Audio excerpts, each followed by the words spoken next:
Sometimes the smallest act of kindness can change everything. Sometimes a father's love is the only thing standing between hope and despair.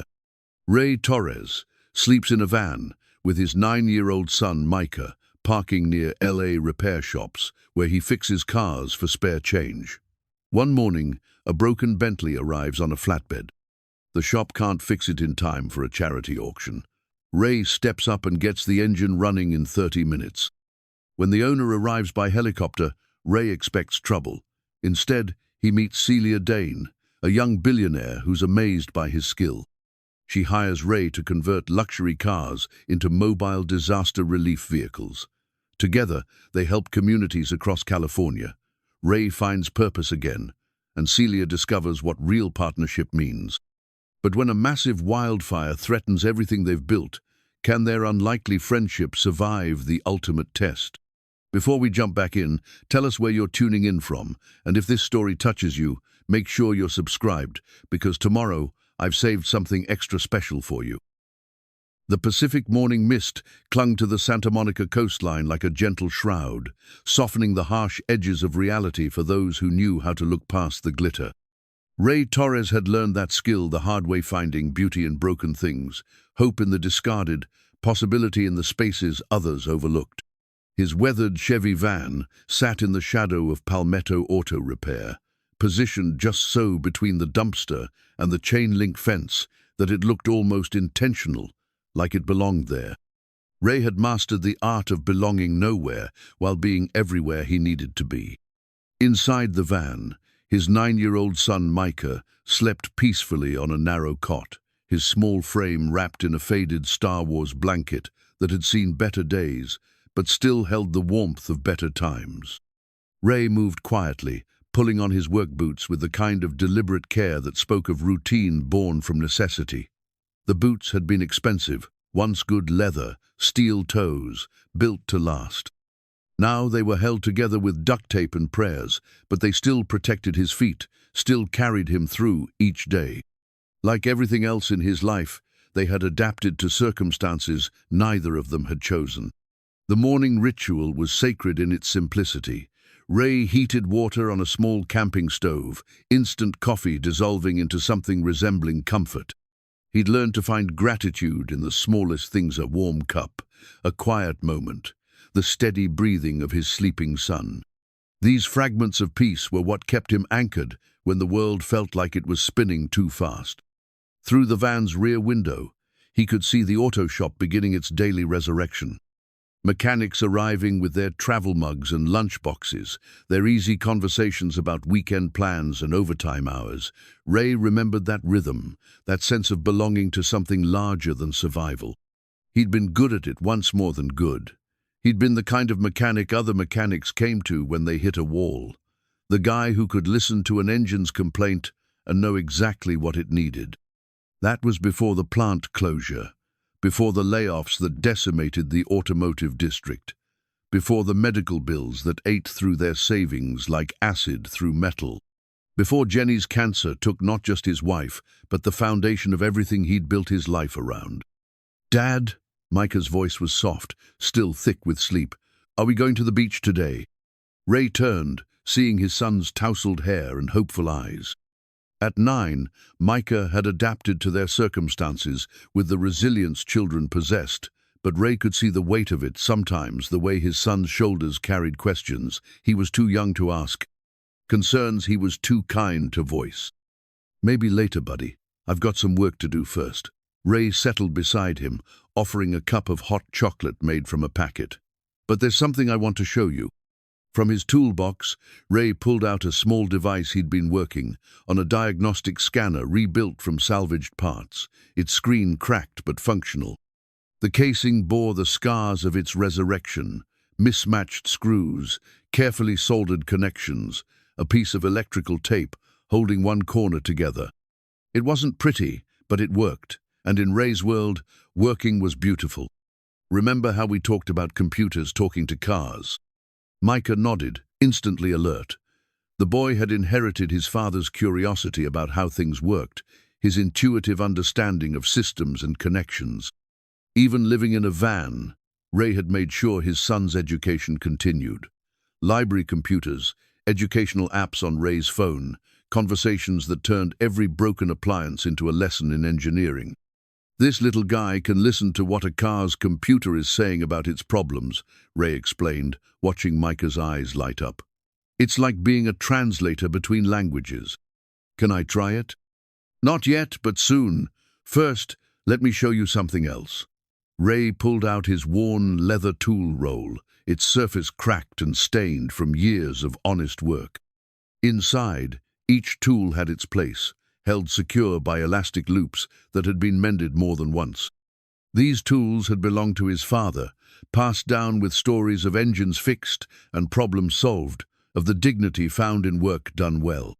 "Your grandfather gave me these when I started my apprenticeship," Ray said, running his fingers over a socket wrench worn smooth by countless hands.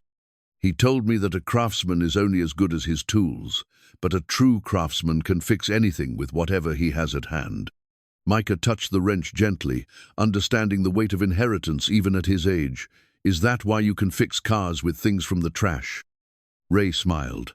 His son had watched him perform miracles with discarded parts, had seen him fashion solutions from refuse that others couldn't imagine. "Partly. But mostly it's because problems are just puzzles waiting to be solved, and every puzzle has an answer if you're patient enough to find it." The conversation was interrupted by voices from the shop. Pete Kowalski, the owner of Palmetto Auto, was having an animated discussion with one of his mechanics about a particularly stubborn transmission. Ray knew Pete well enough. They'd shared coffee and conversation on slow mornings, and Pete had thrown work his way when he could.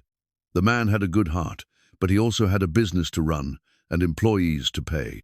There was only so much charity he could afford. "Dad, do you miss it?" Micah asked suddenly. "Having a real job, I mean." The question hit Ray harder than he expected.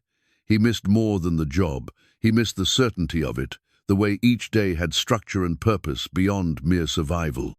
He missed the camaraderie of the shop floor, the satisfaction of a diagnosis confirmed and a repair completed.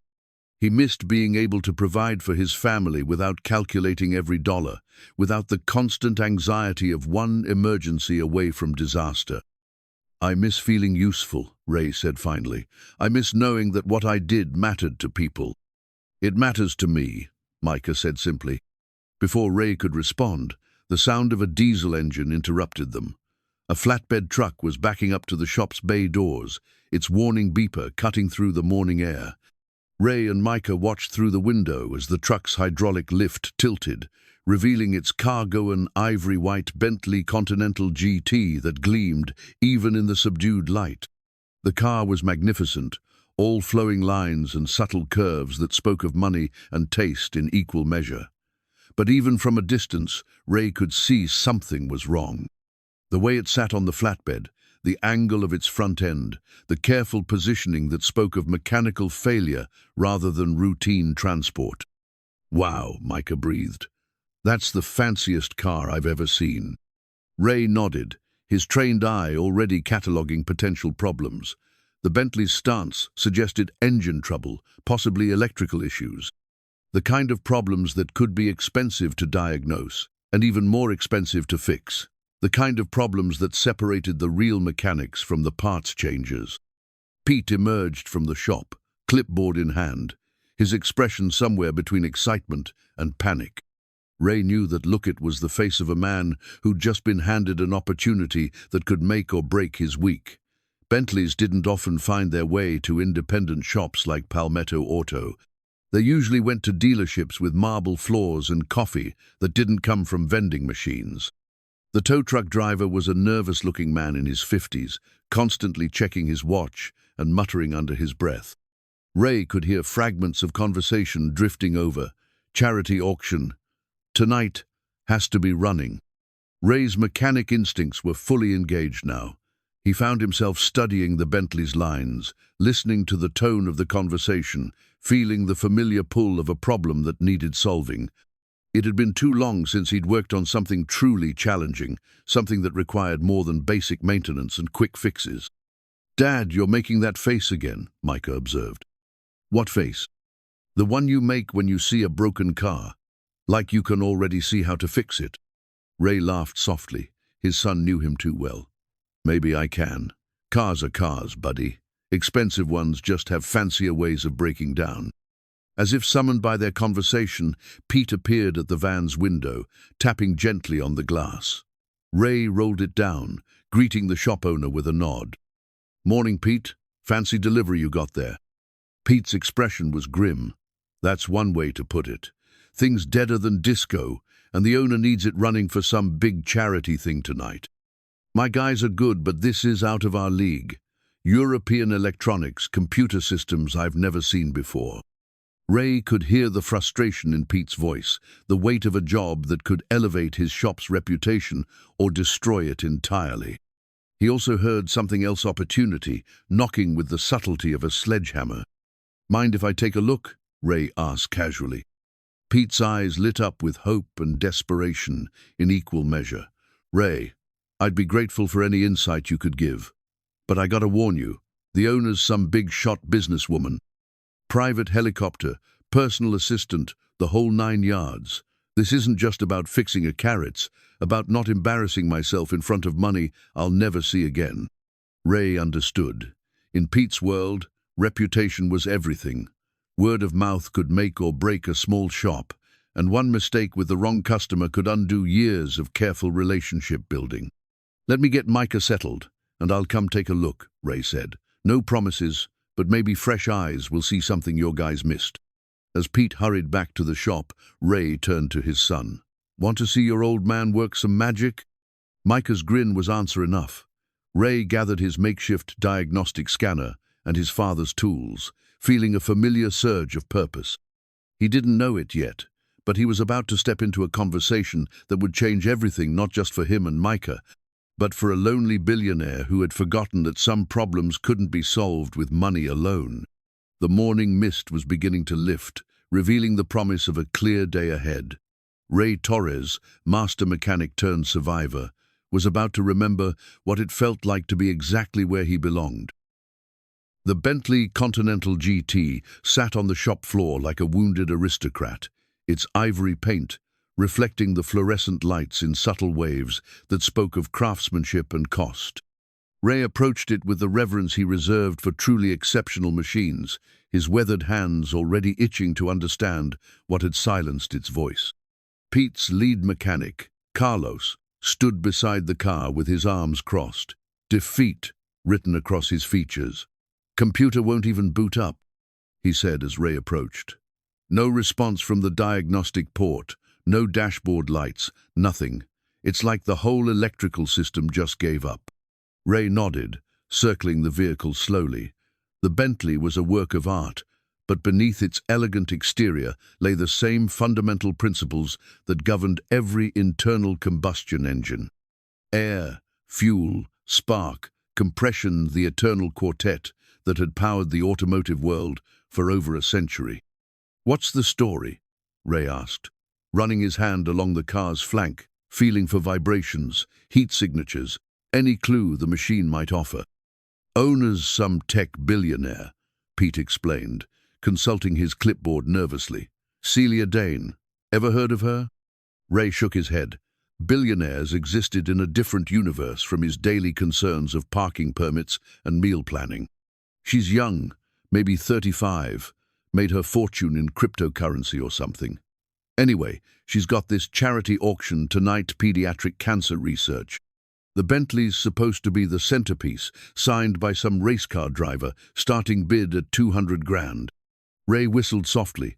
The number was abstract to him, like discussing the distance to stars. But he understood the pressure Pete was under, the weight of responsibility that came with handling someone else's treasure. "Mind if I pop the hood?" Carlos stepped aside, clearly grateful to hand the problem to someone else. Ray lifted the hood with practiced ease, revealing the Bentley's heart, a twin-turbocharged 12 engine that represented the pinnacle of automotive engineering. Even silent, it commanded respect. Ray pulled out his makeshift diagnostic scanner, its cracked screen flickering to life. The device looked absurdly primitive next to the Bentley's sophisticated electronics, like trying to perform surgery with a rusty spoon. but Ray had learned to trust his intuition over expensive equipment. "Dad, can I help?"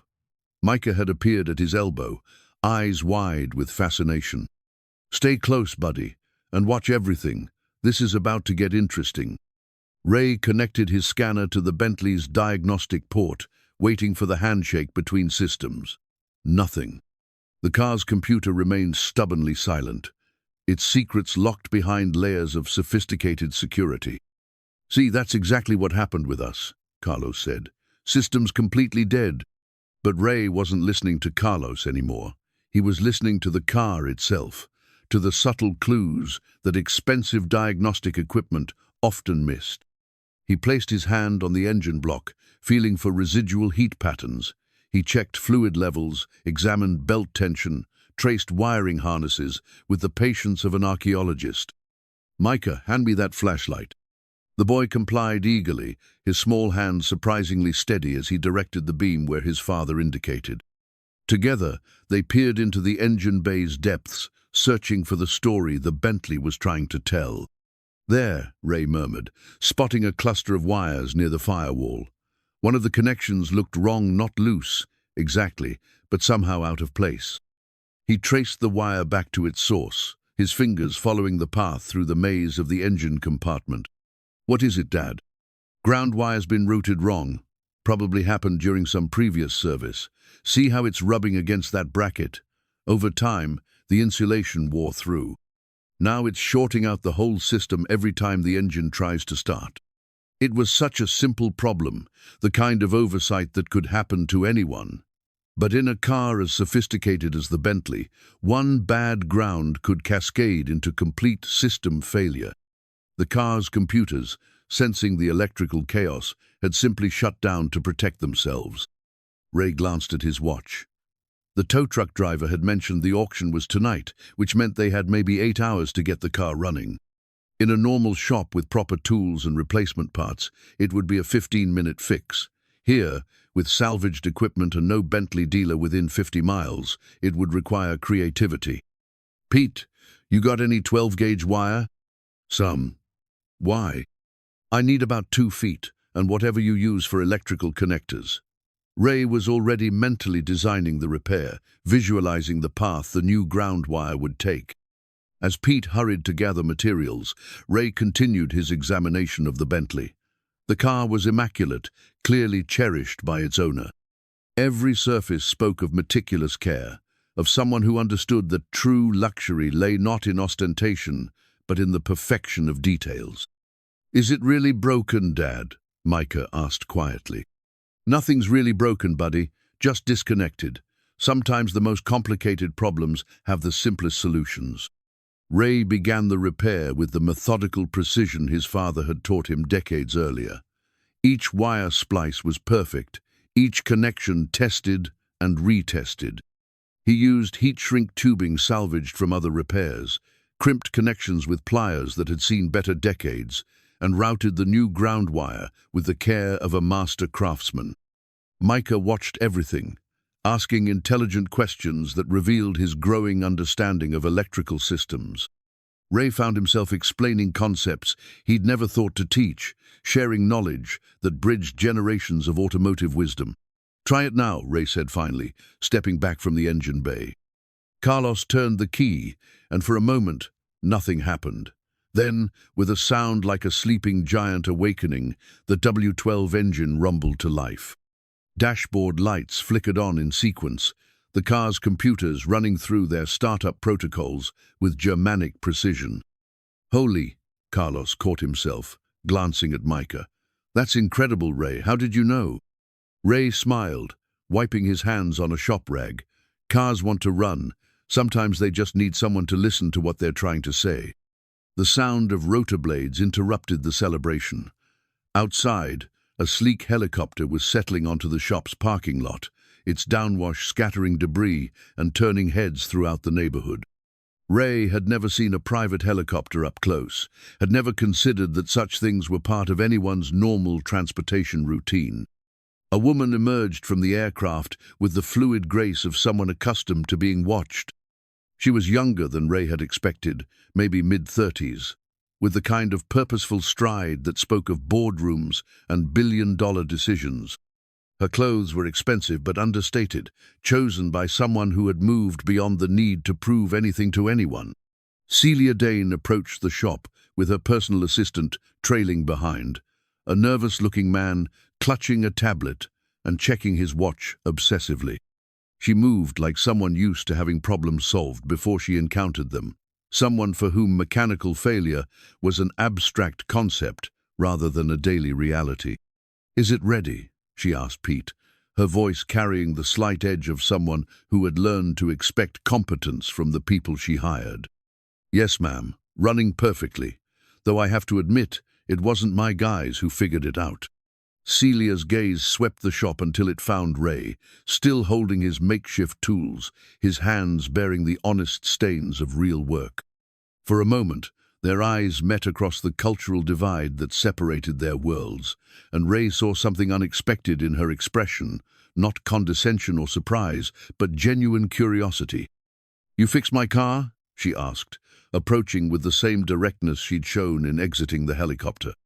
"Just listened to what it was trying to say," Ray replied. "Sometimes the simplest problems hide behind the most complicated symptoms." Micah stepped forward, his natural politeness overcoming his shyness. "Did my dad save the fancy car, Mom?" Celia's expression softened as she looked down at the boy, and Ray caught a glimpse of something vulnerable beneath her composed exterior. "He certainly did. What's your name?" "Micah Torres. This is my dad, Ray." "Well, Micah Torres, your father just saved a very important evening for a lot of children who need medical help." She turned to Ray, her business mask sliding back into place. "I'd like to compensate you for your work." Ray shook his head. "Pete's the one running the business. I just helped out a friend." But Celia was studying him with the same intensity she might bring to evaluating a potential investment. Ray could feel her taking his measure, cataloguing details that meant nothing to him but clearly spoke volumes to her trained eye. "Mr. Torres, may I ask what you do for a living?" The question hung in the air like smoke, loaded with assumptions Ray couldn't quite pass. Pete shifted uncomfortably, and Ray realized the shop owner was probably wondering the same thing, how to explain that his most skilled mechanic lived in a van and worked for spare change. "I fix things," Ray said simply. "Whatever needs fixing." Celia nodded slowly, as if his answer confirmed something she'd already suspected. "I may have something else that needs fixing, something bigger than a car. Would you be interested in hearing about it?" Ray glanced at Micah, then back at this woman, whose helicopter was still spinning down in their parking lot. He had no idea what she was offering, but something in her tone suggested it wasn't just another repair job. "I'm listening," he said. The news van arrived before Ray had finished his second cup of coffee the next morning. Then another. By noon, Palmetto Auto Repair was surrounded by media crews with their satellite dishes and reporters with their practiced smiles, all chasing the same story. Homeless mechanic saves billionaire's charity gala. Ray watched from inside the van as a perfectly coiffed woman in a red blazer gestured toward Pete's shop while speaking into a camera. Her words were lost to distance, but he could imagine the narrative taking shape, a heartwarming tale of down on his luck, everyman helping desperate billionaire, complete with lessons about the kindness of strangers and the American dream. "Dad, are we famous?" Micah asked, pressing his face against the van's tinted rear window. "Infamous, maybe," Ray muttered, running a hand through his hair. Fame was the last thing he needed right now. Fame meant attention, and attention meant questions he wasn't prepared to answer. Questions about why a skilled mechanic was living in a van. Questions about custody arrangements and permanent addresses and all the bureaucratic tangles that could unravel the fragile stability he'd built for his son. His phone buzzed. A text from an unknown number. "Mr. Torres, this is Marcus Webb, Miss Dane's assistant. She would like to meet with you today to discuss a business proposition. Are you available this afternoon? M." Ray stared at the message for a long moment. Business propositions from billionaires weren't exactly part of his normal experience. His instinct was to decline, to keep his head down, and let the media attention blow over like a summer storm. But Micah was watching him with those intelligent eyes that missed nothing, and Ray remembered his son's question from the day before. "Do you miss feeling useful?" He texted back, "Available after 2 p.m. Where?" The response came quickly. "Cafe Gratitude, Santa Monica. 2:30. Miss Dane will be at the corner table." Ray knew the placey and upscale organic cafe where a single meal cost more than he usually spent on food in a week. The kind of establishment where his appearance would draw the wrong kind of attention, where his presence would mark him as clearly as if he wore a sign reading, "Doesn't belong here." "Micah, how do you feel about seeing what rich people eat for lunch?" The boy's grin was answer enough. Celia Dane was already seated when they arrived, her fingers dancing across the screen of an encrypted smartphone that looked like it had been designed by people who understood that privacy was the ultimate luxury. She wore jeans and a simple white blouse, but even Ray could tell they were the kind of casual clothes that cost more than most people's monthly rent. She looked up as they approached, and Ray caught a flicker of something surprise, approval, as she took in his cleaned-up appearance.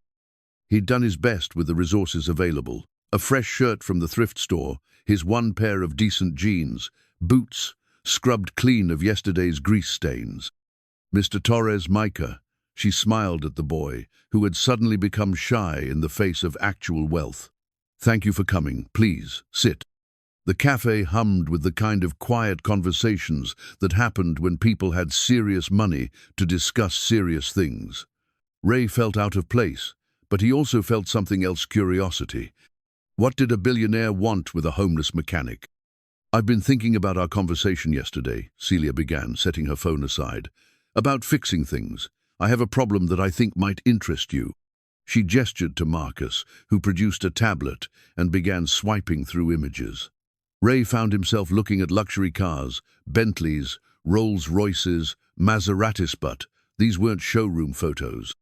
These vehicles had been modified, equipped with additional hardware, converted into something entirely different from their original purpose. "These are disaster relief vehicles," Celia explained. "Mobile command centers, communication hubs, emergency power supplies. I've been developing the concept for about a year, but I've hit a wall. The engineering firms I've hired understand the technology, but they don't understand practicality. They design systems that look perfect on paper, but fail the moment they encounter real-world conditions." Ray studied the images, his mechanic's eye immediately spotting the problems: overcomplicated mounting systems, electrical connections that would fail in wet conditions, components that would be impossible to repair in the field. "You need someone who understands how things actually break," he said. "Exactly." Celia leaned forward, and Ray caught a glimpse of the intensity that had made her billions. "I need someone who can think like a mechanic, not an engineer. Someone who can build systems that work when everything else goes wrong." "Why disaster relief?" Ray asked. It seemed like an odd passion project for someone who'd made her fortune in cryptocurrency. Celia's expression shifted, becoming more guarded. "Personal reasons. Let's just say I've learned that having money doesn't insulate you from life's disasters. Sometimes the most important things can't be bought, they have to be built." Ray nodded, understanding more than she probably realized. Disasters came in many forms, and some of them wore medical scrubs and delivered terminal diagnoses. "What exactly are you proposing?" "I want to hire you as a consultant.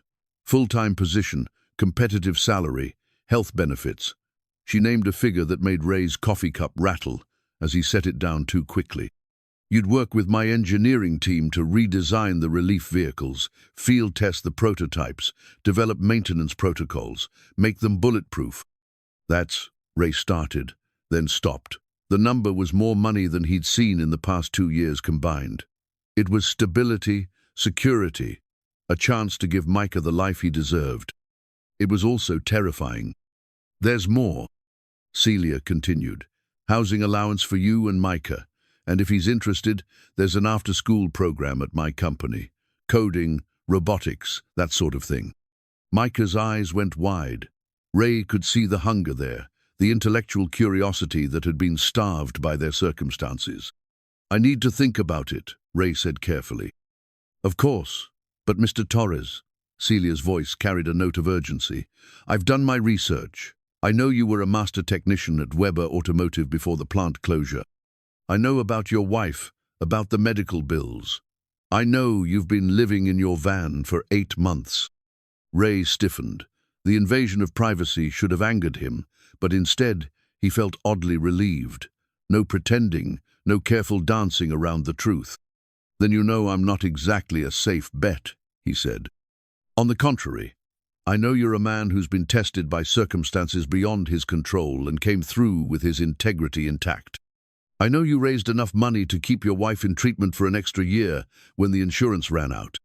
I know you've never missed a day of making sure your son got to school, even when you were sleeping in a parking lot." Ray felt Micah's small hand slip into his under the table. "Why me?" Ray asked. "You could hire any engineer in the country." Celia was quiet for a moment, her gaze distant. "Because engineers solve theoretical problems. You solve real ones. And because—" she paused, seeming to choose her words carefully. "Because I think we both understand what it means to lose everything and have to start over." Ray looked at his son, saw the hope shining in his eyes, the possibility of a future neither of them had dared to imagine. Then he looked back at Celia Dane, this unlikely savior in designer jeans who carried her own hidden wounds. "When do I start?" The apartment key felt foreign in Ray's hand, like an artifact from someone else's life. 2 bedrooms, 1 bathroom, a kitchen with a window that caught the morning sun. Nothing fancy, but to Micah it might as well have been a palace. "I have my own room," the boy asked for the 3rd time, standing in the doorway of what would be his space. The room was empty, except for a sleeping bag and the cardboard box that contained his few possessions, but his voice carried wonder. "Your own room," Ray confirmed, setting down his father's tool roll on the kitchen counter. The leather was more worn now, bearing new stains from their months on the road, but the tools inside remained sharp and ready. Some things endured. Micah ran to the window, pressing his face against the glass to peer at the courtyard below where other children were playing. Real children with real homes, living the kind of normal life Ray had almost forgotten existed. "Can I go outside, Dad? Can I play with them?" The eagerness in his son's voice was both heartbreaking and hopeful. 8 months of adult concerns had aged Micah in ways a 9-year-old shouldn't experience, but underneath it all, he was still a child who wanted to play with other children. "Let's get settled first, buddy. Tomorrow's your first day at the new school." They spent the afternoon making the apartment habitable with donations from local charities and an advance on Ray's salary that Celia had insisted upon. Used furniture that was still better than anything they'd owned in months. Sheets and towels that smelled like fabric softener instead of Van Air freshener. Small luxuries that felt almost overwhelming in their ordinariness. Ray's first day at Dane Industries began at 7 a.m. sharp. The corporate campus sprawled across 20 acres of perfectly manicured landscape, all glass and steel and subtle displays of wealth that whispered rather than shouted. Ray's van looked absurdly out of place in the employee parking lot, surrounded by Teslas and BMWs and other vehicles that cost more than most people's annual salaries. Marcus Webb met him at reception, clipboard in hand, and that perpetually nervous expression that seemed to be his default setting. "Dane is in meetings until 10, but she wanted me to give you a tour first, help you get oriented." The tour was a study in contrasts. Open-concept workspaces where young employees in expensive casual wear bent over laptops that probably cost more than Ray's monthly rent. Server rooms humming with the quiet power of billions of calculations per second. A cafeteria that served artisanal everything and probably hadn't seen a hot dog since the building opened. "And this is where you'll be working," Marcus said, leading Ray into a workshop that looked like it had been designed by someone who'd read about garages in magazines but had never actually spent time in one. The space was immaculate, tools arranged in precise rows, each piece of equipment tagged and inventoried, workbenches that had never seen honest grease stains. Everything was expensive, professional, and somehow soulless. "Where are the cars?" Ray asked. Marcus consulted his tablet. "The prototype vehicles are stored in Building C. We can arrange to have one moved here when you're ready to begin work." Ray nodded, but something felt wrong. This wasn't how real mechanics worked. You didn't fix cars by having them delivered to sterile workshops. You went to where the cars were, got your hands dirty, learned their secrets through touch and sound and smell. "I'd like to see the prototypes first," Ray said. "All of them." Building C turned out to be a warehouse that housed Celia's collection of modified luxury vehicles. Ray walked among them slowly, taking in the scope of her vision. A Rolls-Royce Phantom, equipped with satellite communication gear. A Bentley Mulsanne converted into a mobile medical unit. A Maserati Quattroporte, fitted with emergency power systems. The engineering was impressive, but Ray could see the fundamental flaw immediately. These weren't disaster relief vehicles, they were showpieces disguised as utility vehicles. Beautiful to look at, sophisticated in their design, and completely impractical for actual emergency use. "The satellite dish on the rolls," Ray said to Marcus.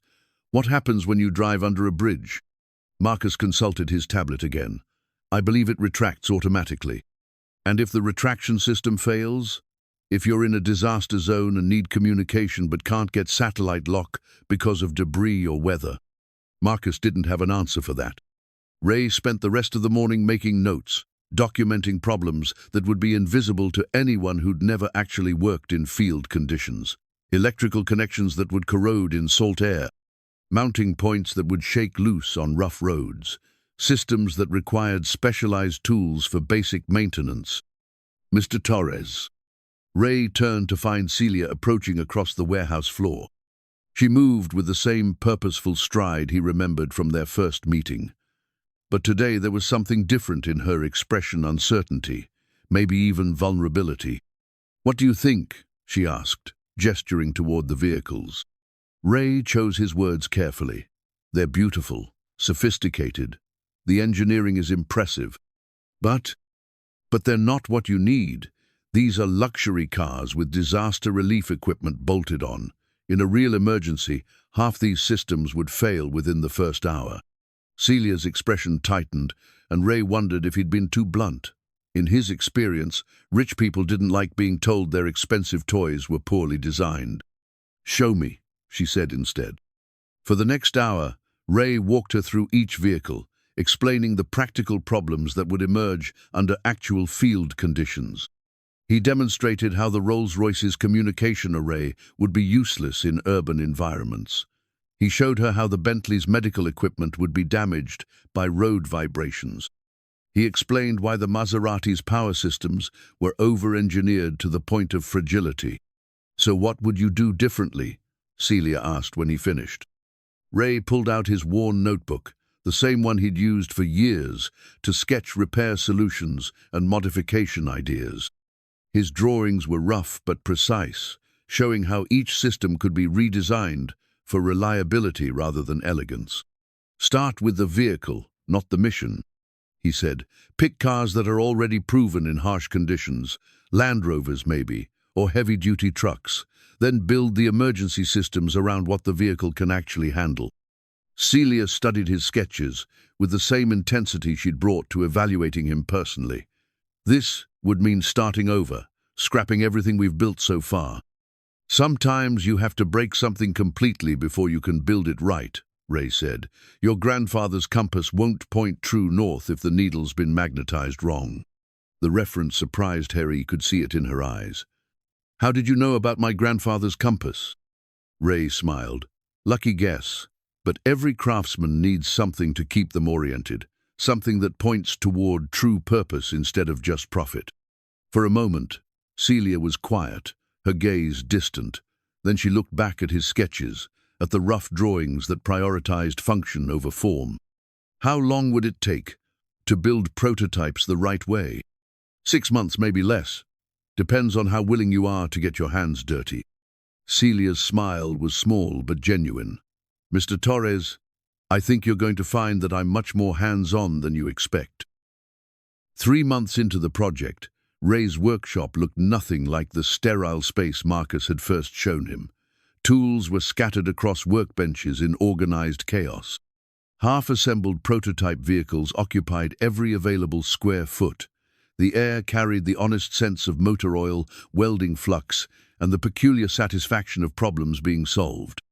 Micah had become a regular presence after school, his small hands surprisingly useful for reaching into tight spaces, and his sharp eyes quick to spot potential improvements. Today he sat cross-legged on the floor, sketching circuit diagrams in a composition notebook with the kind of focused intensity Ray recognized from his own childhood. "Dad, what if we put the backup power here instead?" Micah held up his drawing, showing a battery configuration that was both more accessible and better protected than the current design. Ray paused in his work on the Land Rover's communication array to study his son's sketch. The boy had an intuitive understanding of electrical systems that went beyond his years, seeing patterns and possibilities that even experienced engineers sometimes missed. "That's actually brilliant, buddy. Draw it bigger so I can see the details." Across the workshop, Celia looked up from where she was helping install water purification equipment in what had once been a luxury SUV. Her designer clothes had been replaced by work coveralls that bore honest stains, and her perfectly manicured hands now showed the calluses of someone learning to use tools for the first time. "He gets that from you," she said, nodding toward Micah's concentrated work. "His mother was the smart one," Ray replied automatically, then caught himself. He'd been talking about Jenny more lately, sharing memories that he'd kept locked away during the worst of their struggles. Somehow, working alongside Celia had made those stories feel less like wounds and more like treasures. "Tell me about her," Celia said softly. Ray continued working as he spoke, his hands finding familiar rhythms while his mind drifted back to better days. Jenny was a nurse, pediatric oncology. She said she chose that specialty because kids were honest about being scared, and honesty made it easier to help them be brave. He paused, remembering Jenny's laugh, the way she could comfort a frightened child with nothing more than her presence and a story about brave princesses and noble knights. "She would have loved this project," Ray continued. "The idea of turning symbols of wealth into tools for helping people. She always said the best luxury was being able to sleep at night, knowing you'd made someone's day a little better." Celia was quiet for a moment, her own hands stilled in their work. "She sounds remarkable." She was, right up until the end. Ray's voice carried the weight of memories, both cherished and painful. Even when the cancer was winning, she was more worried about Micah and me than herself. Made me promise to make sure he got a good education, to not let bitterness eat away at hope. "Is that why you took this job? For Micah?" Ray considered the question while adjusting a mounting bracket. "Partly, but also because Jenny taught me that running away from pain doesn't heal it. Sometimes you have to build something better on top of the wreckage." The conversation was interrupted by the arrival of Sarah Martinez, the disaster relief coordinator, who had become their primary liaison with emergency services agencies. Sarah was in her early 40s, weathered by years of responding to earthquakes, floods, and wildfires. But her eyes held the same compassionate intensity that Ray remembered from Jenny's face. "How are the field tests going?" she asked, surveying their work with professional interest. "Better than expected," Celia replied, wiping her hands on a shop rag. The communication system stayed online during the flooding simulation, and the power distribution held steady, even with multiple high-draw devices running. Sarah nodded approvingly. "And the maintenance protocols? Remember, we won't always have qualified technicians available in disaster zones." Ray gestured toward a workbench where he'd laid out a field maintenance kit. Every tool had been chosen for versatility and durability. Every replacement part was standardized across multiple vehicle types. Every procedure had been simplified to the point where someone with basic mechanical knowledge could perform essential repairs. 15-minute diagnostics, 30-minute component swaps, Ray explained. "If something can't be fixed in the field with these tools, it probably shouldn't be in the system in the first place." Sarah picked up one of the handheld diagnostic units, a ruggedized version of the scanner Ray had built from salvaged parts months earlier. "This is impressive.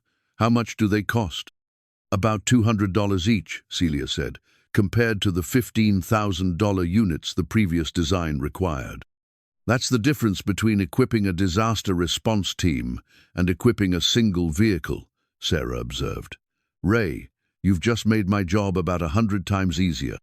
As Sarah continued her inspection, Ray caught Celia watching him with an expression he couldn't quite read. There was approval there, certainly, but also something deeper, a recognition that went beyond professional respect.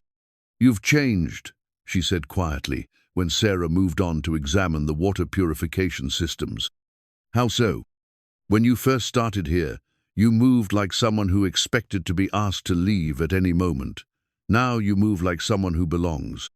Ray looked around the workshop at Micah, working on his circuit diagrams, at the half-built vehicles that represented months of collaboration and innovation, at the evidence of purpose regained. She was right. Somewhere in the process of building disaster relief vehicles, he'd rebuilt something in himself. "I forgot what it felt like to be good at something that mattered," he admitted. "And I forgot what it felt like to work with someone who cared more about the work than the credit," Celia replied. Their conversation was interrupted by Micah's excited voice. "Dad, look at this."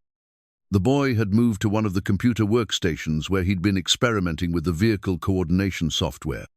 On the screen was a map of California overlaid with real-time data feeds, weather patterns, traffic conditions, emergency service locations, and the theoretical positions of their relief vehicles. "I figured out how to make them talk to each other," Micah explained, his words tumbling over themselves in excitement. "See, if one vehicle breaks down, the others automatically adjust their routes to compensate. And if there's a new emergency, the system calculates which vehicle is best positioned to respond." Celia moved to stand behind Micah, studying the display with growing amazement. "This is exactly what our programming team has been trying to develop for 6 months. How did you?" "I just thought about how Dad fixes cars," Micah said simply. "When one part breaks, you figure out how to make the other parts work harder until you can fix the broken one. Cars are just big puzzles, and puzzles always have solutions." Ray felt a surge of pride so strong it was almost overwhelming. His son had taken the fundamental principles of mechanical problem-solving and applied them to software systems, creating something neither he nor Celia's expensive engineers had been able to achieve. "Micah," Celia said carefully, "would you like to show this to our programming team tomorrow? I think they could learn a lot from your approach." The boy's grin could have powered the workshop's lights. "Really? You think it's good enough?" "I think," Celia said, looking from Micah to Ray and back again, "that you and your father have just solved the biggest challenge we've been facing. And I think we're about to find out just how much good we can do when we stop thinking like corporations and start thinking like a family." Ray felt something shift in his chest, a loosening of tension he'd carried for so long he'd forgotten it was there. Family. The word had felt broken for so many months, but maybe it was just waiting to be redefined. The brass compass felt warm in Celia's palm as she turned it over, watching the needle swing toward magnetic north with the same reliable precision it had shown for decades. Her grandfather had carried it through 3 wars and 2 failed businesses before finding success in the California oil fields. Now it sat on her desk, a reminder that some things endured while others faded away. "You're working late again," Ray observed from the workshop doorway. The corporate offices were mostly empty at 9 p.m., but Celia had formed the habit of staying until the building's security guards made their final rounds. "Board meeting tomorrow," she said, setting the compass down carefully. "They want to see progress reports on the relief vehicle program." Ray entered her office, his work clothes a stark contrast to the minimalist elegance of Celia's executive space. 6 months ago, his presence would have felt intrusive. Now it felt necessary, like missing piece of machinery clicking into place. "Worried they won't approve the expanded budget?" he asked, settling into the chair across from her desk. Celia's laugh held no humor. "Worried they'll want to turn it into a marketing campaign." Dane Industries, luxury meets compassion. Slap our logo on the vehicles and use them for photo opportunities with politicians. Ray understood her frustration. Over the past months, he'd watched Celia's relationship with her own company grow increasingly strained. The board members saw the relief vehicle program as either a tax write-off or a public relations tool. They didn't understand that for Celia, it had become something much more personal. Tell them about the Riverside deployment, Ray suggested. Hard to spin saving flood victims as a marketing stunt. 2 weeks earlier, their prototype vehicles had responded to flash flooding in Riverside County. What should have been a routine test deployment had turned into a real rescue operation when the National Guard's equipment failed in the muddy conditions. Ray's ruggedized vehicles had operated flawlessly for 36 hours straight, providing power for emergency shelters and communication links for search teams. "I've been thinking about that deployment," Celia said, her fingers absently tracing the edge of her grandfather's compass. "About what you said when we pulled those people out of the community center." Ray remembered the moment. Exhausted families huddled in a building without power or heat, their eyes hollow, with the particular despair that came from losing everything to forces beyond their control. He'd looked at their faces and seen his own reflection from the darkest months after Jenny's death. "I said they looked like they'd been forgotten," Ray recalled. "And I said that's what money was for, to make sure people aren't forgotten." Celia's voice was quiet, reflective. "But that night, watching you work with those families, I realized I've been thinking about it backward." "How so?" "Money doesn't prevent people from being forgotten. It just makes it easier to look away." Celia stood and moved to the window, gazing out at the city lights that sparkled like earthbound stars. "I've spent my entire adult life accumulating wealth, and somehow I convinced myself that writing checks to charities was the same as actually helping people." Ray joined her at the window. Below them, Los Angeles sprawled in all its chaotic, glorious city of dreams and disasters, where fortunes were made and lost with equal indifference. "Money helps," Ray said carefully. "Without your resources, we couldn't have built any of this. But resources aren't the same as connection. When I was growing up, my grandfather used to take me to his construction sites, not to show off what he owned, but to show me what he was building. He knew every worker's name, knew about their families, their dreams.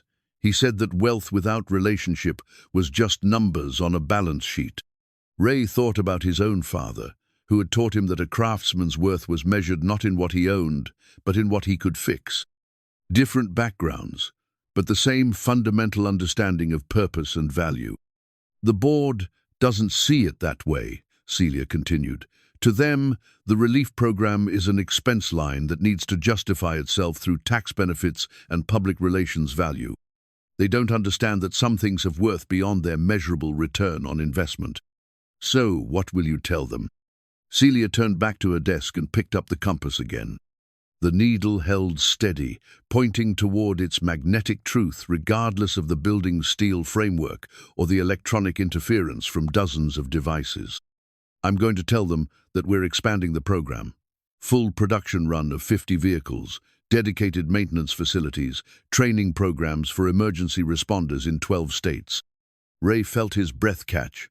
The scope she was describing was enormous, a complete transformation of their prototype project into a nationwide relief network. "That's going to cost more money than they want to spend on something that won't generate immediate profits." Celia finished. "I know. That's why I'm also going to tell them that I'm willing to fund it personally if they won't approve corporate backing." The implications of her statement were staggering. Celia was prepared to risk her position, her relationship with her own board, to protect something they'd built together in a converted warehouse. "Why?" Ray asked. "You could find other ways to help people, safer ways that wouldn't put your company at risk." Celia was quiet for a long moment, her gaze fixed on the compass in her hands. When she spoke, her voice carried the weight of truth long denied. "Because this is the first thing I've ever built that I'm actually proud of. Because when I watch you work with disaster victims, I see something I've never learned how to do, how to be genuinely useful to another human being." She paused, then continued with obvious difficulty.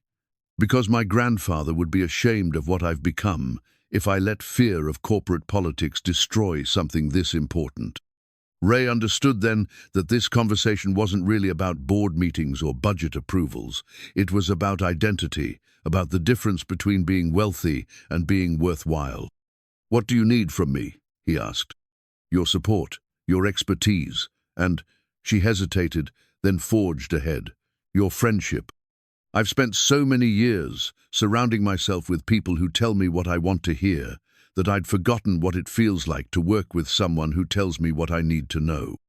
Ray smiled, remembering similar conversations with Jenny during the worst of her illness, when honesty had been the only gift they could afford to give each other. "You've got all of that," he said simply. "Whatever happens with the board, we'll figure it out. Problems are just puzzles, remember, and every puzzle has a solution if you're patient enough to find it." Celia's answering smile was the first genuinely peaceful expression Ray had seen on her face since they'd started working together. Outside, the city continued its restless dance of ambition and need. But in this moment, two unlikely partners had found something rarer than wealth. They'd found purpose that pointed true north. The legal documents arrived on a Tuesday morning, delivered by a courier who seemed apologetic about the contents of his briefcase. Ray signed for the envelope with hands that he forced to remain steady, though something cold was already settling in his stomach. "Dad?" Micah looked up from his breakfast, sensing the shift in atmosphere with the uncanny intuition children possessed for detecting adult crisis. "What's wrong?" "Nothing, buddy. Just some paperwork." Ray managed to keep his voice level as he set the envelope aside, but his son's worried expression suggested the lie hadn't been entirely convincing. The papers stayed unopened through the morning routine, getting Micah ready for school, the drive to Dane Industries, the normal rhythms of a life that was about to be turned upside down. It wasn't until Ray was alone in the workshop, surrounded by the comforting chaos of half-assembled relief vehicles, that he finally broke the seal. "Petition for change of custody, minor child Micah Torres." The words seemed to blur and sharpen alternately as Ray read through the legal language. Harold and Margaret Brennan, Jenny's parents, were seeking full custody of their grandson. The petition cited Ray's recent homelessness, his unstable employment history, and his inability to provide consistent educational opportunities for the child. Ray sank into a chair, the papers trembling in his hands. The Brennans had been supportive during Jenny's illness, helping with medical expenses and offering emotional support during the darkest days. But their relationship had soured after the funeral, when Ray's pride had prevented him from accepting their financial assistance. They'd wanted to take Micah then, arguing that Ray couldn't properly care for a child while grieving and struggling financially. Ray had refused, and the family had fractured along lines of stubbornness and misplaced good intentions. Now they were back, armed with legal documentation and a compelling case that Ray's recent circumstances made him an unfit guardian. The petition detailed his months of homelessness with clinical precision, painting a picture of a father who had failed to provide basic stability for his child. "Mr. Torres." Ray looked up to find Marcus Webb standing in the workshop doorway, his perpetual nervousness amplified by obvious discomfort. "Miss Dane would like to see you in her office. She said it was urgent." Ray folded the legal papers and slipped them into his jacket pocket, where they seemed to burn against his chest like a coal. He'd have to tell Celia about this development, but first he needed to understand what it meant for Micah, for their future, for the fragile stability they'd only recently begun to build. Celia's office felt different today. The walls seemed closer, the air heavier with unspoken tension. She stood behind her desk with her back to the door, staring out at the city through floor-to-ceiling windows that usually offered comfort but now felt like barriers. "Close the door, please," she said without turning around. Ray complied, his mind racing through possible explanations for her obvious distress. The board meeting had been scheduled for this afternoon. Perhaps the executives had already signaled their opposition to the relief program expansion. "I need to tell you something," Celia said, finally turning to face him. Her expression was carefully controlled, but Ray could see the strain in her eyes. "Something I should have told you months ago." She moved to her desk and pulled out a file folder, its contents clearly weighing on her mind. "When I first hired you, I said I'd done research into your background. That was true, but it wasn't complete." Ray felt the cold in his stomach spread outward. "What kind of research?" "The kind that involves private investigators and detailed background checks. The kind that goes beyond public records." Celia's voice was steady, but her hands trembled slightly as she opened the folder. "Ray, I know about the money." "What money?" "The life insurance policy. Jenny's policy that was supposed to pay out when she died." Celia pulled out a document. Ray recognized the denial letter from the insurance company, the one that had arrived 3 weeks after the funeral, like a final, crushing blow. Ray's leg suddenly felt unsteady. "How did you?" "The insurance company denied the claim because of a technicality, a medical disclosure form that was allegedly incomplete. But that wasn't the real reason they refused to pay." Celia handed him another document, this one bearing the letterhead of a law firm he'd never heard of. "The real reason was that someone with influence wanted to make sure you never received that money. Someone who believed that financial desperation would force you to make decisions that were in their client's best interest."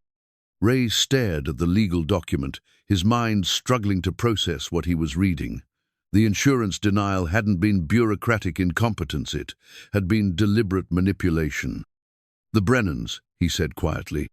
"Harold Brennan sits on the board of directors for the insurance company. He used his influence to delay and ultimately deny your claim, believing that financial pressure would convince you to surrender custody of Micah voluntarily." The room seemed to tilt around Ray as the implications sank in.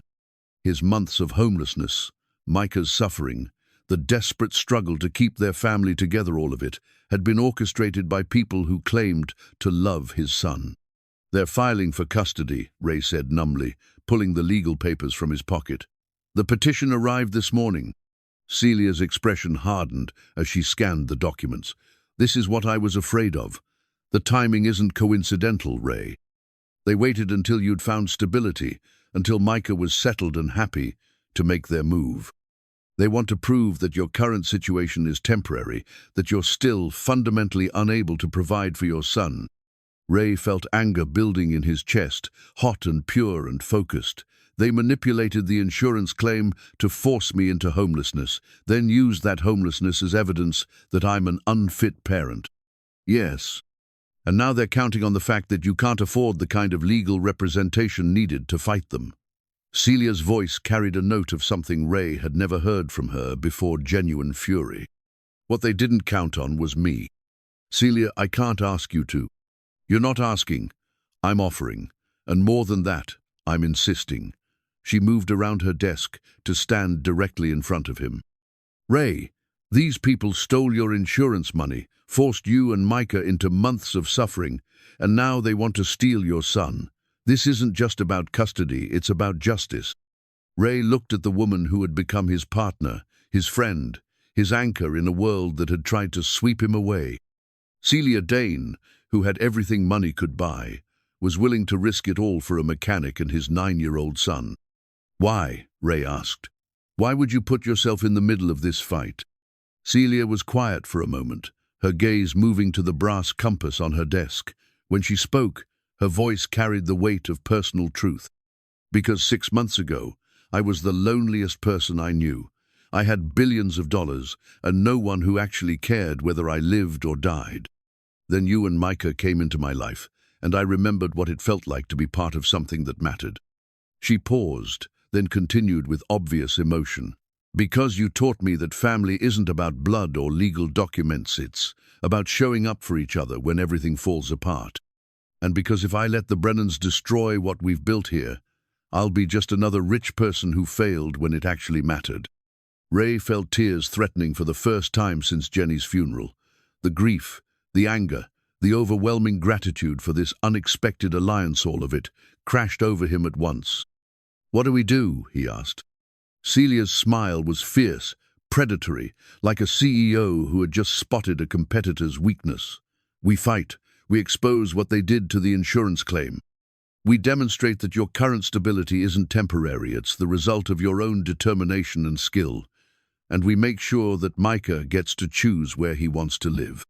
She picked up her grandfather's compass, its needle pointing steadily toward magnetic north, despite the chaos swirling around them. Ray, you once told me that broken things could be made whole if you were willing to do the work. Well, they broke your family, they broke your financial security, and they tried to break your spirit. But they made one crucial mistake. What's that? They assumed you'd face this fight alone, and you're not alone anymore. The wildfire started as a distant orange glow on the horizon, barely visible through the heat shimmer of a California summer morning. By noon, it had become a living thing, a monster of flame and smoke that devoured everything in its path with insatiable hunger. By evening, it had forced the evacuation of 3 small communities and was bearing down on the mountain town of Pine Ridge with the relentless advance of an unstoppable army.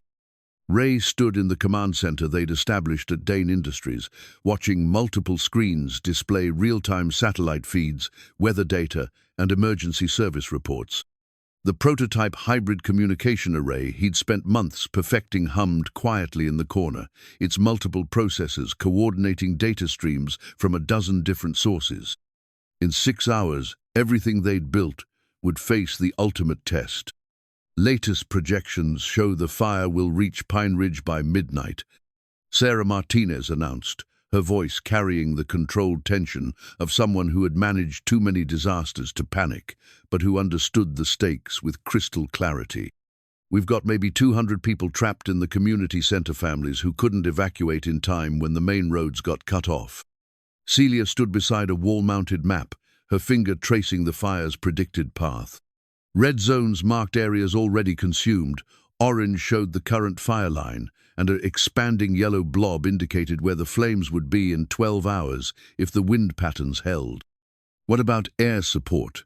Ray asked. "Grounded," Sarah replied grimly. "Winds are too strong, visibility too poor. The National Guard's heavy equipment is stuck on the wrong side of a bridge that got taken out by falling trees. For the next 8 hours, we're on our own." Ray felt the familiar tightness in his chest that came before any major mechanical challenge. But this time, the stakes went far beyond pride or professional reputation. 200 lives hung in the balance, and the only thing standing between them and disaster was a convoy of modified luxury vehicles that had never been tested under true emergency conditions. "How many vehicles can we deploy?" Celia asked. 6, Ray answered, mentally running through their inventory. 3 Land Rovers with full communication suites, 2 Range Rovers equipped for medical support, and the prototype Bentley with the mobile power station. It sounded impressive until you considered what they were asking these vehicles to do. Navigate mountain roads in near-zero visibility, operate reliably in extreme heat and potentially toxic air, provide power, communications, and medical support for hours at a stretch, and do it all while the world burned around them. "Dad?" Micah's voice came from across the room, where he'd been working at a computer terminal since the emergency alert went out. Despite Ray's attempts to send him home, the boy had insisted on staying to help coordinate the vehicle tracking systems. "I've got the route optimization working." Ray moved to look over his son's shoulder at the screen, which displayed a 3-dimensional map of the fire zone, with multiple colored lines representing different evacuation routes. Micah had programmed the system to continuously recalculate paths based on real-time fire data, road conditions, and vehicle capabilities. "This is incredible, buddy. Show me how it works." Micah's fingers flew across the keyboard with the confidence of a child who had grown up with technology. "See, the red routes are blocked by fire or debris. Yellow ones are dangerous but passable. Green routes are safe, but they take longer. The system picks the best combination based on how many people each vehicle can carry and how fast they can move." Ray studied the display, his mechanic's mind automatically identifying potential problems. The safe routes were too long by the time their convoy reached Pine Ridge using the green paths. The fire would have overrun the community center. The direct routes were shorter, but would take them through areas where falling trees or flash fires could trap the vehicles. What about this route? Ray pointed to a yellow line that curved through a narrow canyon before ascending to Pine Ridge. Uncertain, Micah admitted. The fire models show it could go either way. If the wind shifts, that canyon becomes a death trap. But if it holds steady, it's our fastest path to the trapped people. Ray made the decision with the calm certainty that came from years of choosing between calculated risks and certain failure. We take the canyon route. If conditions change, we adapt. Celia looked up from her conversation with the emergency coordinators. How long do you need for final preparations? Ray glanced at his watch. 6:30 p.m. The sun was already low, and they'd be driving into darkness with a forest fire for illumination. 2 hours. I want to run final systems checks, load extra equipment, and brief the drivers on emergency procedures. I'm driving the lead vehicle, Celia announced. The statement hit the room like a physical blow. Sarah's head snapped up from her radio communications. Marcus dropped his tablet. Even Micah looked stunned. Celia, no, Ray said immediately. You're not trained for this kind of... I've been training for 3 months, she interrupted, her voice carrying the same quiet authority she used in board meetings. I know these vehicles as well as anyone except you. I know the communication systems, the route protocols, the emergency procedures. Knowing and doing are different things, Ray argued. This isn't a simulation or a training exercise. People will die if we make mistakes. Celia's expression softened slightly, but her resolve remained unshaken. Ray, you've spent months teaching me that real leadership means being willing to get your hands dirty. Well, this is my chance to prove I've been paying attention. Ray understood then that this wasn't about proving herself to others, it was about proving something to herself. Celia had spent her entire adult life insulated from real consequences by wealth and position. Tonight, she would face the same risks as everyone else, with no safety net beyond her own skill and courage. If you're driving, I'm riding shotgun, Ray said finally. And I'm staying here to coordinate communications, Micah added before anyone could object. Someone needs to monitor the tracking systems and relay information to the convoy. Ray's protective instincts warred with his recognition that his son was right. Micah's programming work was essential to the mission's success, and the command center was the safest place for him to be. Sarah, I need your most experienced field medic in Vehicle 2, Ray continued, shifting into operational mode. Someone who can handle trauma cases without sophisticated equipment. Already arranged, Sarah replied. Dr. Patricia Velasco. She's been doing disaster medicine for 15 years. For the next 2 hours, Ray threw himself into preparations with the focused intensity that had made him a master mechanic. Every vehicle underwent complete diagnostic checks. Every piece of equipment was tested and retested. Every contingency plan was reviewed and refined. The convoy vehicles sat in the warehouse like modern war machines, their elegant lines disguised by equipment that served function over form. Emergency lighting arrays, winch systems for vehicle recovery, water purification units, medical supplies, communication gear that could maintain contact with emergency services even in the worst conditions. As Ray performed final inspections, he found himself thinking about the journey that had brought him to this moment. A year ago, he'd been sleeping in a van, scraping by on odd jobs and charity. Tonight, he was preparing to lead a rescue mission that could save 200 lives or cost him everything he'd rebuilt. Dad?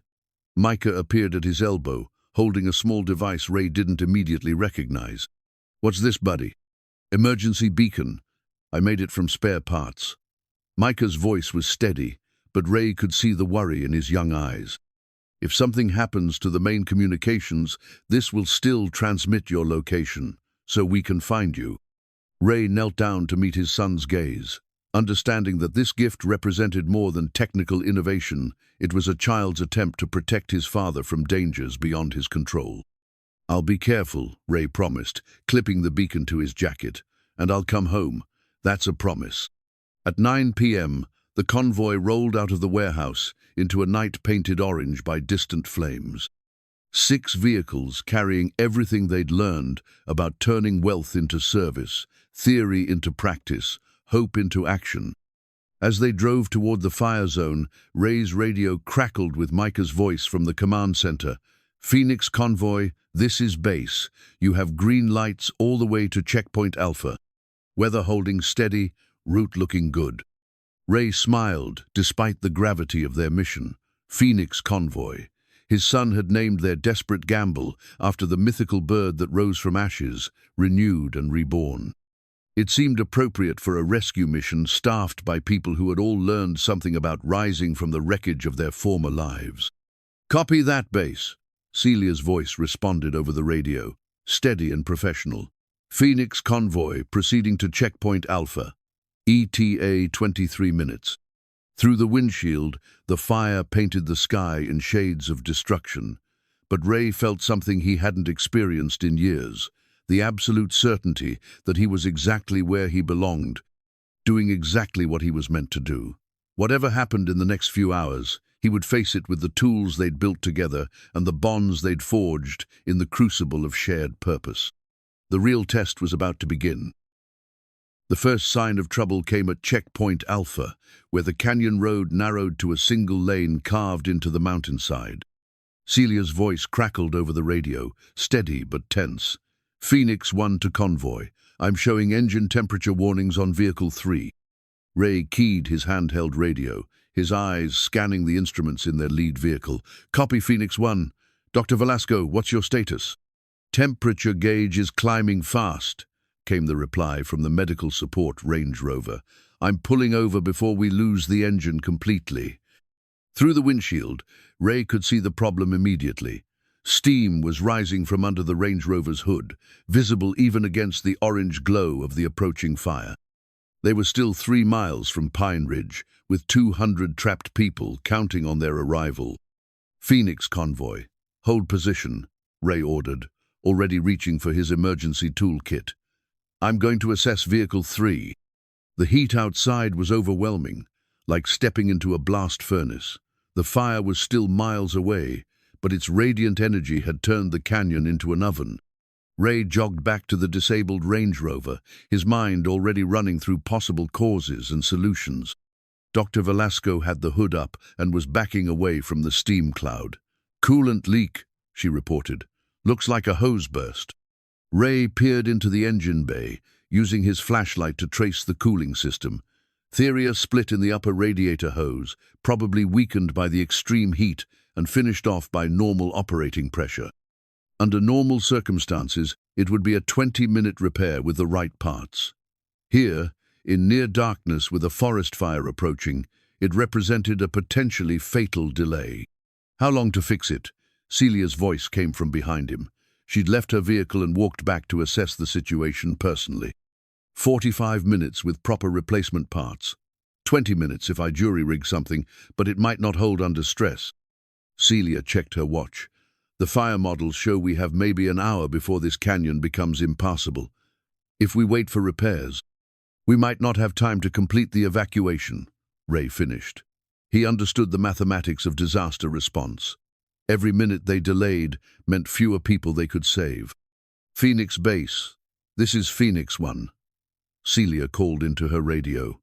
"We need updated fire projections for the canyon route." Micah's voice responded immediately, carrying the controlled urgency of someone far too young to be coordinating a life-or-death operation. "Phoenix 1, base here. Fire is moving faster than projected. You've got maybe 90 minutes before the canyon route becomes a no-go zone." Ray made the decision with the calm certainty that had served him through every mechanical crisis of his career. "We redistribute the load. Vehicles 1, 2, 4, 5, and 6 continue to Pine Ridge. I stay here and repair Vehicle 3, then catch up." "Absolutely not," Celia said immediately. "We don't split the convoy." "Celia, the math is simple. 5 vehicles can evacuate 150 people. If we all wait for repairs, we might not be able to evacuate anyone." Dr. Velasco was already transferring critical medical supplies to the other vehicles. her practiced efficiency speaking to years of emergency medicine experience. Ray's right. I can distribute my equipment and staff the medical station at Pine Ridge, but someone needs to get Vehicle 3 operational for the second run. Ray was already pulling out his tools, his hands moving with the unconscious precision of decades spent solving problems under pressure. I can have this running in 20 minutes if I bypass the cooling system temporarily. Risky, but it'll get us to Pine Ridge and back. How risky? Celia demanded. Engine might overheat if we push it too hard, but people are going to die if we don't take the chance. Celia stared at him for a moment, and Ray saw the weight of command settling on her shoulders. She was learning what every good leader eventually discovered, that sometimes there were no good choices, only necessary ones. Do it, she said finally, but you don't work alone. I'm staying to help. Celia, you're needed with the convoy. The convoy has Dr. Velasco and Sarah's emergency coordinator in Vehicle 2. They can handle the initial evacuation setup. Her voice carried a note of finality that brooked no argument. Besides, this is my equipment, my responsibility. I'm not leaving you to fix it alone. Ray nodded, understanding that this wasn't about mechanical expertise, it was about partnership, about the bonds they'd forged over months of working together towards something larger than themselves. Phoenix Base. This is Phoenix 1. Celia called into her radio. Vehicles 2 through 6 proceed to Pine Ridge under Dr. Velasco's coordination. Vehicle 1 and 3 will follow as soon as repairs are complete. Copy. Phoenix 1, came Micah's voice, tight with worry but professionally controlled. Be careful, Dad. The fire's moving faster than anyone expected. As the rest of the convoy disappeared around the canyon bend, their taillights swallowed by smoke and darkness, Ray and Celia found themselves alone with a broken vehicle and a problem that would test everything they'd learned about working together under pressure. Hand me that wrench, Ray said, diving under the Range Rover's hood. And Celia, this is about to get interesting. Working by headlamp and flashlight, Ray's hands moved with practiced precision through the Range Rover's engine bay. The jury-rigged power coupling he'd designed months earlier was now being put to its ultimate test, not in the controlled environment of their workshop, but in the smoke-filled chaos of an advancing wildfire. Phoenix 1, this is Phoenix Base. Micah's voice crackled over the radio, tight with worry. Dad, I'm showing heat signatures getting really close to your position. You need to move. Ray wiped sweat from his eyes, leaving streaks of grease on his forehead. 5 more minutes, buddy. I've almost got the bypass connection working. But even as he spoke, he could feel the fire's approach in ways that had nothing to do with instruments or data feeds. The air itself was changing, becoming thicker, harder to breathe. Ash was falling like grey snow, and the orange glow on the canyon walls was growing brighter by the minute. There, he said finally, tightening the last connection on the makeshift cooling system bypass. Celia, try the engine. The Range Rover's motor turned over on the first try, settling into a steady idle that sounded healthy despite the mechanical trauma it had endured. Ray's improvised repair had worked. The cooling system was functional enough to get them to Pine Ridge, though it wouldn't win any engineering awards for elegance. Phoenix Base.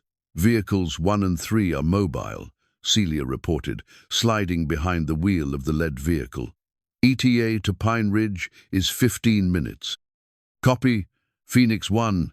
But Dad, Micah's voice carried a note Ray had learned to recognize, the tone his son used when he'd spotted something important in the data. I'm looking at the route ahead, and there's a problem. Ray keyed his radio as he climbed into the Range Rover. What kind of problem? The main road to Pine Ridge is blocked. Falling tree took out the bridge at Miller Creek. The convoy had to take the alternate route, but it adds 20 minutes to the drive. 20 minutes they didn't have. Ray did the math quickly. By the time they reached Pine Ridge using the alternate route, the fire would have cut off their escape path back through the canyon. What about the service road? Ray asked, his mind racing through the topographic maps they'd studied during mission planning. It's rough, really rough, barely more than a fire break, and it goes right through the heaviest smoke zone. Ray made the decision without hesitation. We take the service road. Guide us through the worst sections. Dad, I don't think that's... Micah. Ray's voice was gentle but firm. Trust me, I've driven through worse than this. Just keep that tablet of yours working and guide us home. The service road was everything Micah had warned, and worse. What had been carved as a fire break was barely wide enough for their vehicles, with drop-offs on one side and steep embankments on the other. Visibility dropped to almost zero as they entered the smoke zone, and Ray found himself navigating by feel as much as sight. Phoenix 1, bare left in 50 meters. Micah's voice came through the static-filled radio. There's a washout on the right side. Celia's driving was steady and precise, despite the impossible conditions. Ray could see her silhouette in the lead vehicle, hunched over the steering wheel, her movements careful and deliberate. She was proving herself under fire in the most literal sense possible. Temperatures climbing again, Ray reported, watching the Range Rover's gauges with growing concern. His jury-rigged cooling system was holding, but barely. How much farther? 2 miles, Micah replied. But Dad, there's something else. The fire jumped the main containment line. It's moving toward Pine Ridge faster than anyone predicted. Through the smoke and flame, Ray could see lights ahead, the glow of the community center where 200 people waited for rescue. They were close, so close, but the fire was closing in from 3 sides, like a living trap. Phoenix Convoy, this is Dr. Velasco. Came a new voice over the radio. We've got everyone loaded and ready for evacuation, but we need those extra vehicles. Some of the evacuees are too injured to crowd into the remaining transports. Ray pressed harder on the accelerator, pushing the Range Rover beyond what his makeshift repairs could safely handle. Steam began rising from under the hood again, but they were committed. Now forward was the only option. Almost there, Celia's voice came over the radio, strain evident despite her attempts to sound calm. I can see the community center. That's when the cracked tablet map became their salvation. As they emerged from the worst of the smoke zone, Micah's programming guided them through a maze of fallen trees and debris that would have taken precious minutes to navigate by sight alone. The boys' software calculations, refined through months of work in their workshop, now meant the difference between life and death for everyone in Pine Ridge. Phoenix 1, you're clear for final approach, Micah announced, his young voice carrying the weight of responsibility no child should bear. All vehicles proceed to evacuation point Alpha. Ray could see the community center now, its parking lot filled with people clutching belongings and hope in equal measure. Children cried in their parents' arms, while elderly residents sat in wheelchairs, their faces showing the particular exhaustion that came from losing everything to forces beyond human control. But they were alive. 200 souls who would see another sunrise because a homeless mechanic had learned to fix more than just cars, and a lonely billionaire had discovered that real wealth came from the connections you built with other people. Phoenix Base. This is Phoenix 1. Celia reported as they pulled into the evacuation zone. We're on site and ready for passenger loading. Tell the fire crews we'll have everyone out in 30 minutes. Copy, Phoenix 1. Micah's voice came back, cracking with emotion and pride. Well done, convoy, well done. 3 months after the Pine Ridge evacuation, Ray stood before the newly installed sign that read, Phoenix Motors, where second chances take flight. The morning sun caught the brass lettering, casting warm reflections across the renovated garage that had once housed Palmetto Auto Repair. Pete Kowalski had been more than happy to sell the property to someone who understood its history and respected its potential. The space had been transformed but not erased. The original lift bays remained, now equipped with state-of-the-art diagnostic equipment. The tool cribs had been expanded to accommodate everything from traditional wrenches to advanced computer programming stations. But the heart of the place, the sense of honest work being done by skilled hands, remained unchanged. Dad, the first class is starting, Micah called from the computer lab they'd built in what used to be the parts storage room. At 10 years old, he was already teaching basic programming to some of the adult students, his natural teaching ability inherited from the mother he barely remembered, but whose influence shaped every generous gesture. Ray smiled. watching through the window as a group of displaced workers gathered around their first classic car restoration projector, 1967 Mustang, that had been donated by a collector who believed in the program's mission. The students ranged in age from 22 to 65, united by circumstances that had left them searching for new directions and new skills. "Take your time getting to know her," Ray told the class as he joined them in the main bay. "Every car has a story. Part of restoration is learning to listen to what that story is trying to tell you."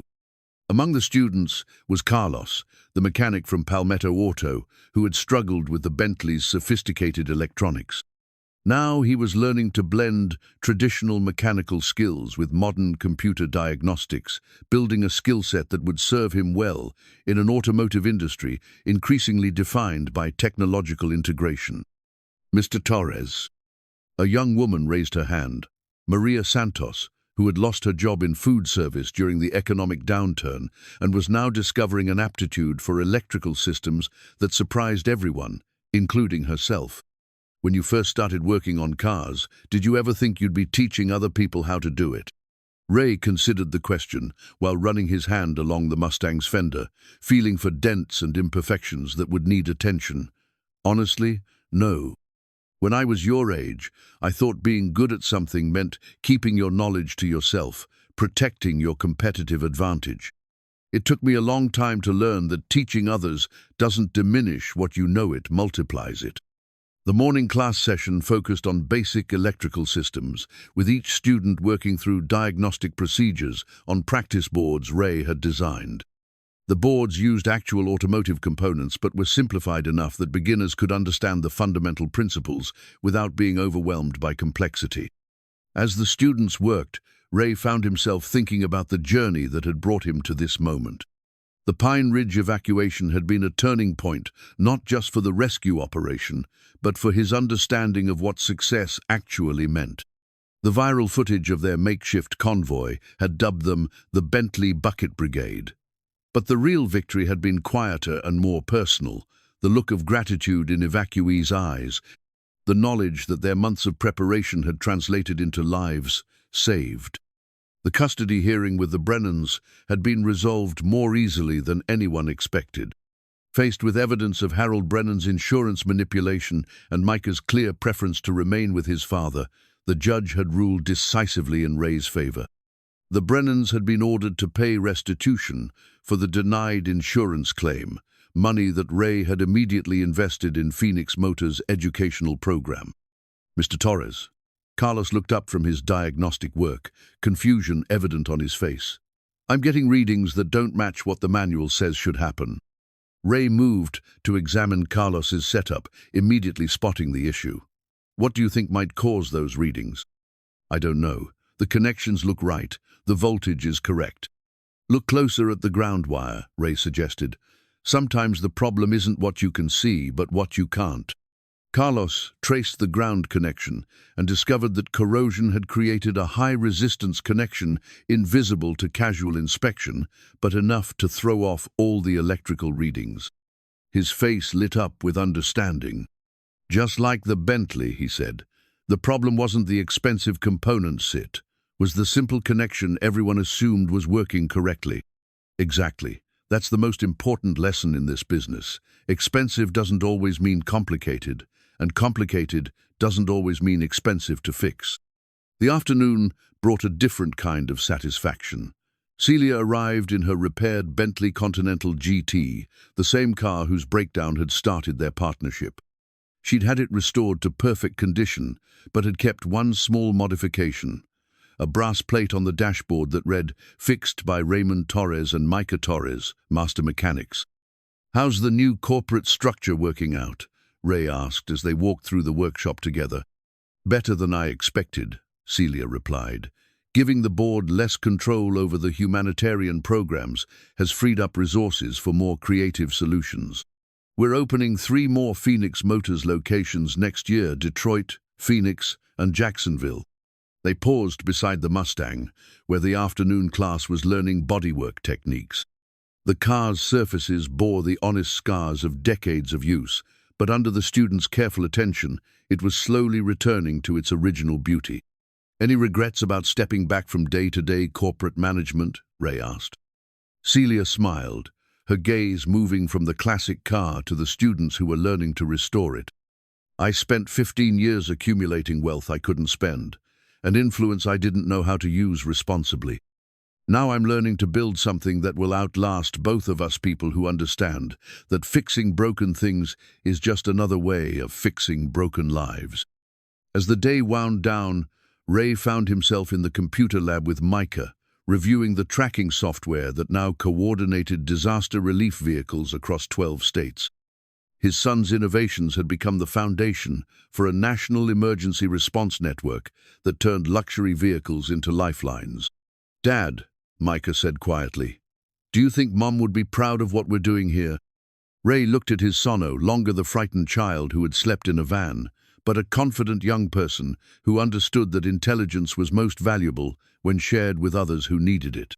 "I think," Ray said, pulling Micah close, "she'd say we finally learned the difference between surviving and living, and I think she'd be amazed at the man you're already becoming." Outside, the brass sign caught the last rays of sunlight, its message clear to anyone who needed to hear it.